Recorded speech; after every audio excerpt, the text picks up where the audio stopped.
The Lion and the Loom. Chapter 1. The Sky That Would Not Move.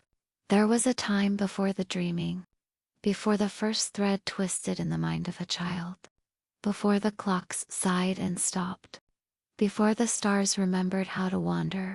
The sky was still then, not peaceful still, like glass, like law. It arched above the waking lands in a perfect curve, pale and exact, without ripple or shimmer. It was said to have been poured, not born, cast from light itself when the world was first measured into place.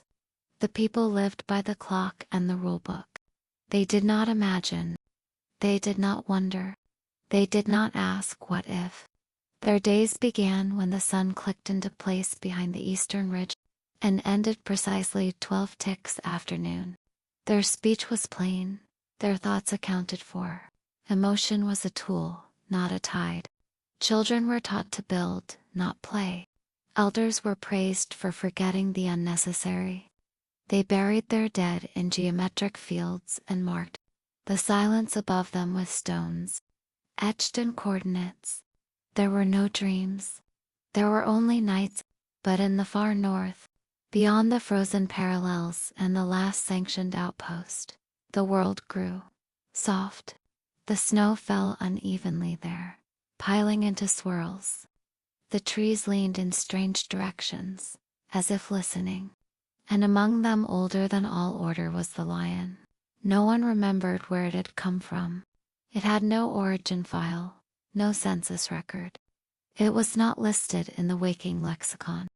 And yet it was known. It was enormous, golden, unblinking. Its mane shimmered like cracked wheat in the wind.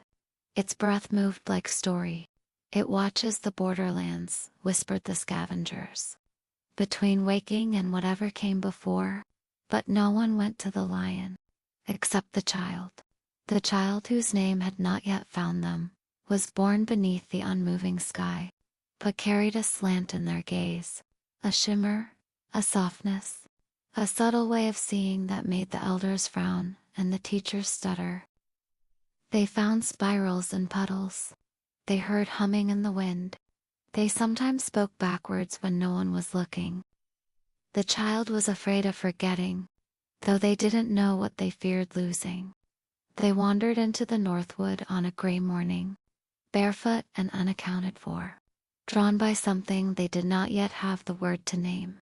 That's where they met the lion. It did not speak, not in the way of mouths, but it looked at them, and they knew that something had been lost, long before it had ever been found. That night, for the first time in recorded time, the stars moved, just slightly, a shimmer, a breath, a twitch in the corner of the sky. The clocks ticked a fraction slower.